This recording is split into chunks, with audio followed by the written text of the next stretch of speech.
Assalamualaikum warahmatullahi wabarakatuh. Hi everyone, let me introduce myself. My name is Lani Mariani with student number 221213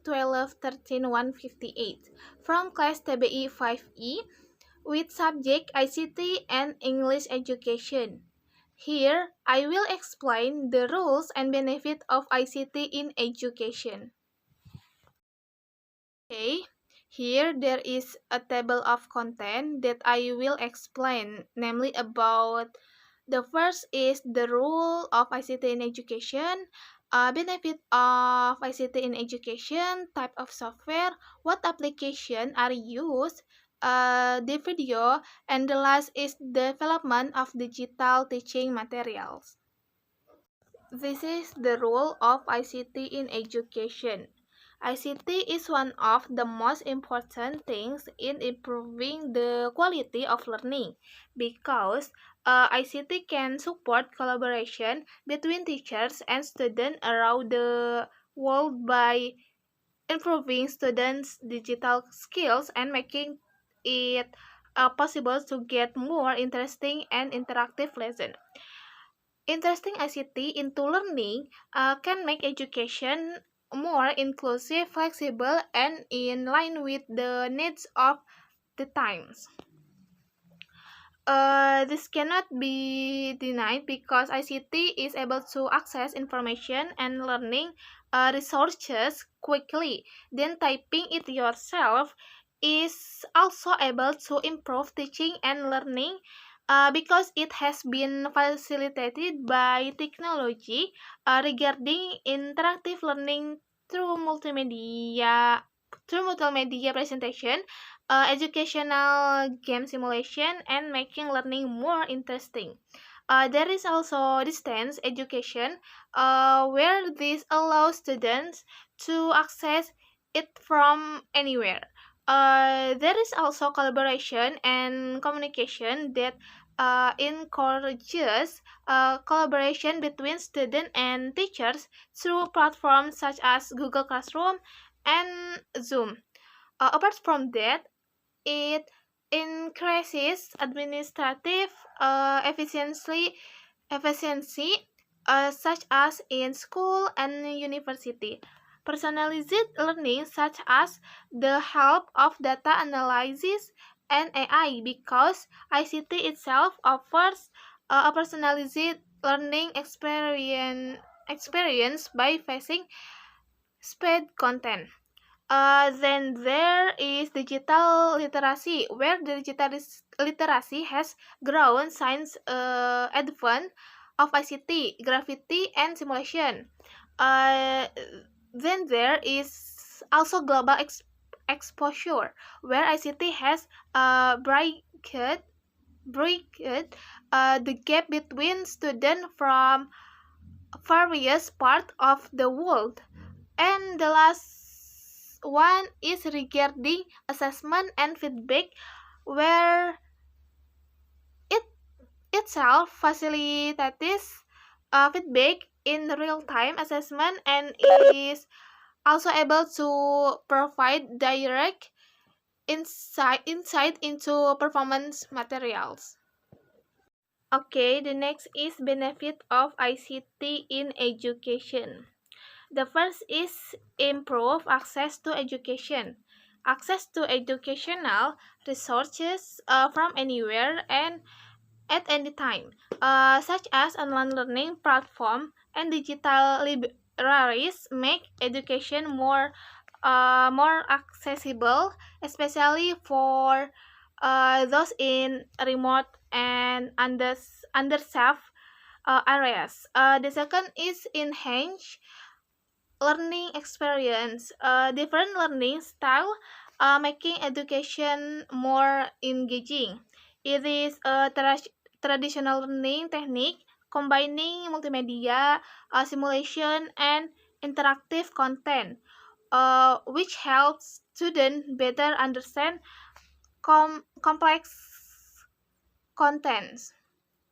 The third is equip students with essential skill for the future, such as the ability to adapt, solve problem, and think creatively.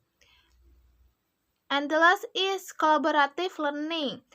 This is a digital platform enable collaboration among students and teachers beyond the classroom. Tools like discussion forums, group chats, and shared document foster teamwork, peer learning, and communication across distance. Okay, this is a types of software. The first is Learning Management System or LMS. This is platform such as Moodle, Google Classroom, and Blackboard enable teachers to create, manage, and deliver educational content online, track student progress, and facilitate assessment.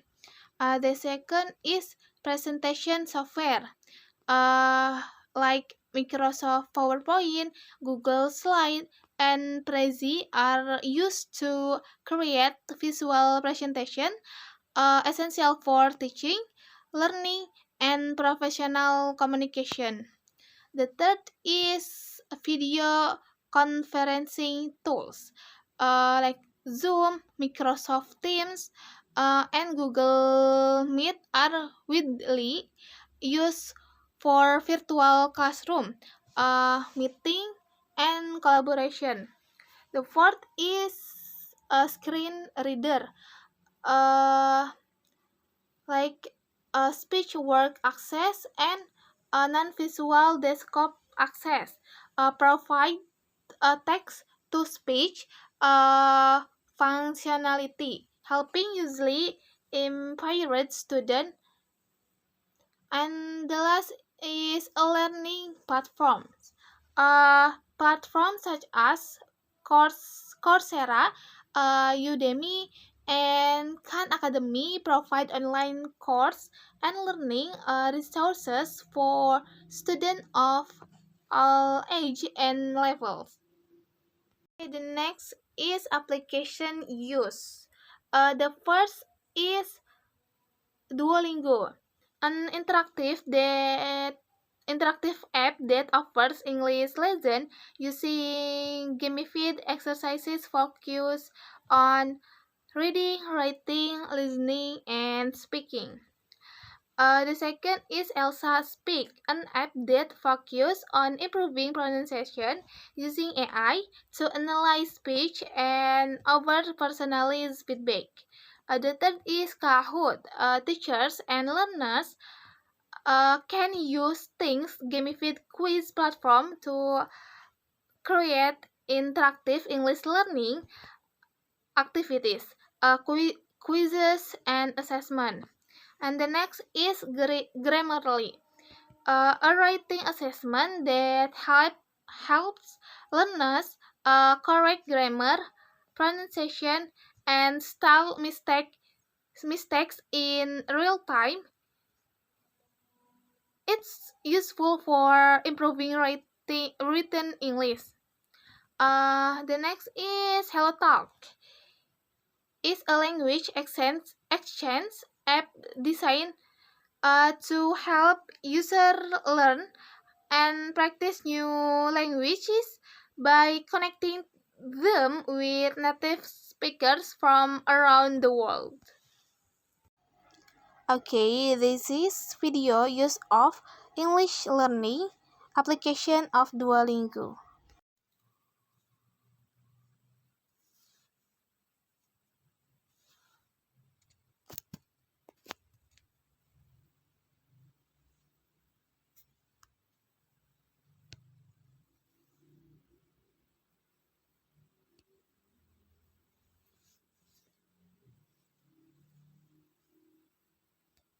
Friday. The moments. The moments. Between. From September to December.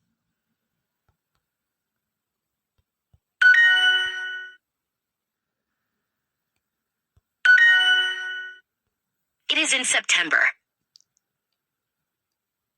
It is. It is in September. In September.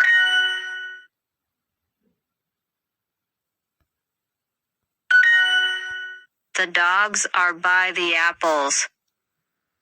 The dogs. The dogs are by the apples. By apples.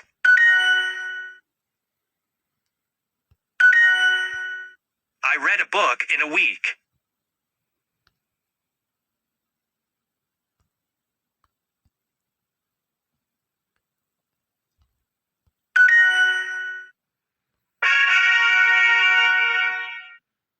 Okay, the last is development of digital thinking materials. The first is needs analysis. Determine learning objective and identify student needs and the technology they use. The second is content creation. Create or current digital content like text, video, images, or audio. That is appro- appropriate to the curriculum and learning objective. The third is tool section. Use tool as Canva, Articulate, or Google Classroom. The fourth is interactive design. Make sure teaching materials are accessible, interesting, and interactive with elements such as quizzes or simulation. And the last is test and evaluate. Test the material on student, gather feedback, and make improvements as necessary. That's all from me. I apologize for my mistakes. Thank you. Assalamualaikum warahmatullahi wabarakatuh.